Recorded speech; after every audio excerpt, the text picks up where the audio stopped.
Afritruth, the untold story. For centuries, they told us Africa was cursed. But cursed lands don't feed the world. Cursed lands don't hold gold, diamonds, and oil.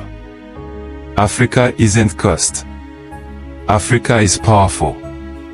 Subscribe to Afritruth, because the untold story of Africa is only just beginning. There is a truth about Africa that the world has worked hard to bury. They will tell you our wealth is a curse. They will tell you it brings war, corruption, and misery. They will tell you it is better in foreign hands, that they can manage it better than we can. But ask yourself this. If Africa's wealth is truly a curse, why do they fight so hard to own it? Why do they spend billions every year to secure it? Why do they risk war, sanctions, and political instability just to keep it flowing out of this land? No, the truth is not that Africa's wealth is a curse. The truth is that it is power. And power, in the hands of the right people, changes everything. From the gold in Ghana's soil to the diamonds in Botswana's mines. From the cobalt in Congo to the crude oil in Nigeria. From the fertile farmlands of Ethiopia to the vast forest of the Congo Basin. God hid the future of the world here. The same oil that lights up cities in Europe. The same cobalt that powers electric cars in America. The same cocoa that fills shelves in Asia. All of it comes from African soil, African sweat, African sacrifice. And yet, for generations, we've been taught to look outside for salvation. We are told our solutions will come from foreign investors, foreign aid, foreign technology. But maybe, just maybe, the answer is here. Right here, in the soil beneath our feet. Right here, in the hands of our farmers, who can grow food enough to feed continents. Right here, in the minds of our young engineers, who can build machines instead of importing them. Right here, in the unity of our people, because no resource is more powerful than a united Africa. This is the truth they do not want us to know. If Africa wakes up, the balance of the world changes. If Africa stands together, the rules of trade change. If Africa keeps its wealth here, the centers of global power shift forever. And so they distract us. They keep us divided, by borders drawn in foreign capitals, by tribal rivalry stoked in secret, by fake stories in the media. They keep us chasing imported dreams instead of building African realities. But look closely. Something is changing. In Kenya, farmers are processing their own tea before export, keeping more value at home. In Rwanda, young innovators are building drones that deliver medicine to remote villages. In Nigeria, tech startups are raising millions to solve African problems with African solutions. In South Africa, solar farms are rising on lands once left barren. These are not just stories. They are signs. Signs that we are waking up to the truth. God did not hide this wealth here by accident. He did not give us fertile rivers, endless minerals, and radiant sunshine just to watch strangers prosper while our children suffer. He gave it to us as a blessing, and yes, as a test. The test is this. Will we guard it, grow it, and use it to lift all our people? Or will we sell it for quick gains, only to watch the next generation start again from nothing? The hidden truth is not about gold or oil or diamonds. The hidden truth is that Africa's greatest resource is not in the ground. It is in its people. It is in you. It is in me. It is in every African who believes that this land's future should be written by its own children. The time for sleeping is over. We can no longer afford the luxury of ignorance. The world is moving fast, and if we do not move with it, we will be left behind again. For too long, we have prayed for change while watching others act. We have sung songs of hope while signing away our future in contracts we did not read. We have waited for leaders to rise while forgetting that leadership begins in every home, in every heart, in every village. The wake-up call is not coming tomorrow. It is here. It is now.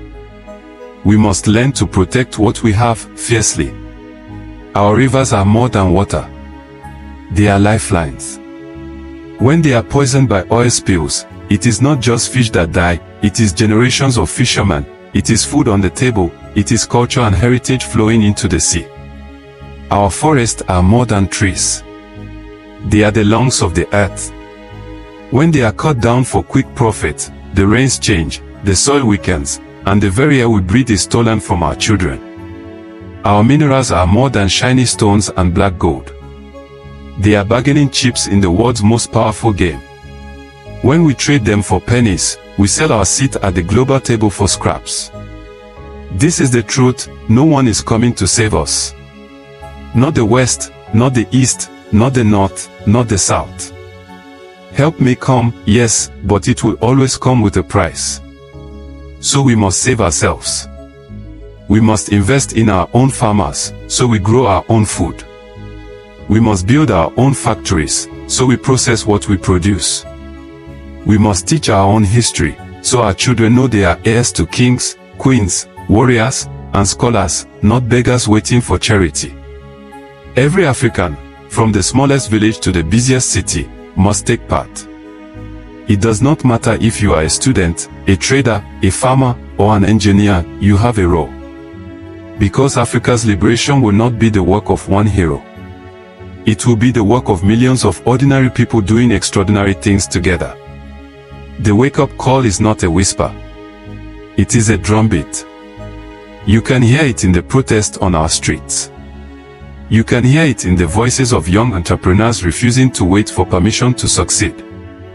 You can hear it in the songs of artists telling the truth that textbooks have hidden. We cannot waste another generation waiting for the right time. The right time is when you decide it is. The right time is now. And when the world sees a united Africa, one that protects its rivers, keeps its forests standing, demands fair trade, and values its people above its minerals, they will have no choice but to respect us. But that respect must begin with us respecting ourselves. Respecting our land. Respecting our history. Respecting our future. This is the wake-up call. The alarm is ringing. The question is, will we rise? This is not just history. It is prophecy, still unfolding. Look around you. The world is shifting. Economies are collapsing in places once thought unshakable. Nations that once dictated the rules are now struggling to follow them. New powers are rising, old alliances are breaking. And in the middle of it all, Africa remains. Still rich in land. Still abundant in water. Still holding in her soil the minerals, the food, and the energy the world will need tomorrow. The question has never been whether Africa can rise. It has always been, will we? For generations, we have been told our wealth is a curse. But maybe, just maybe, it is our greatest blessing, if we learn to use it for the good of all. Imagine an Africa where no child goes to bed hungry. Where farmers feed the world and still have enough for themselves. Where our oil is refined in our own refineries. Where our diamonds, our cobalt, our gold are processed into finished products in our own factories, creating jobs for our own people. Imagine cities powered by solar and wind energy made right here on African soil. Imagine railways and highways built not to export our riches, but to connect our communities. Imagine schools where children learn not just math and science, but also the names of the kings and queens who ruled before the first colonial flag was planted. This vision is not impossible. It is not even far away. The tools are in our hands.